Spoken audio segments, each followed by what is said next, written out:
26-এর ভোটে আরো এক নজিরবিহীন ঘটনা। এবার প্রিসাইডিং অফিসার করা যাবে অধ্যাপকদের। কমিশনের সিদ্ধান্তে শিলমোহর ডিভিশন বেঞ্চের।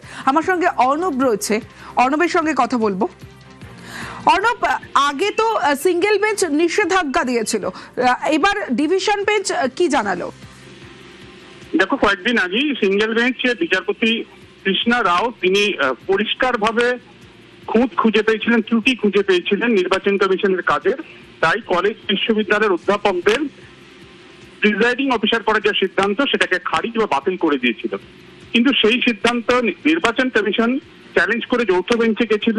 গতকালই তারা জরুরি ভিত্তিতে মামলা দায়ের করার অনুমতি চেয়েছিল, তারা অনুমতি পেয়েছিল এবং আজকে তার শুনানি হয় এবং শুনানি শেষে যৌথ বেঞ্চে বিচারপতি শম্পা সরকারের ডিভিশন বেঞ্চ একক বেঞ্চের যে নির্দেশ দিয়েছিল, অর্থাৎ প্রিসাইডিং অফিসারের সিদ্ধান্ত যেটা কমিশন নিয়েছিল সেই সিদ্ধান্তটা খারিজ করেছিল, কিন্তু ডিভিশন বেঞ্চ সেটাকে ফের পুনরুজ্জীবিত করলো। অর্থাৎ কমিশনের সিদ্ধান্তটাই বহাল রইল। এক কথায় কলেজ বিশ্ববিদ্যালয়ের অধ্যাপকেরা এবার প্রিসাইডিং অফিসারের ভূমিকায় থাকবেন এবং কমিশনের সিঙ্গেল বেঞ্চে দেওয়া হিসেব অনুযায়ী প্রত্যেক জেলাতে কোথাও 100, কোথাও 80, কোথাও 90 এই সংখ্যার প্রিসাইডিং অফিসার রয়েছেন, যারা হয় অ্যাসোসিয়েট প্রফেসর বা অ্যাসিস্ট্যান্ট প্রফেসর কলেজ বা বিশ্ববিদ্যালয়ের।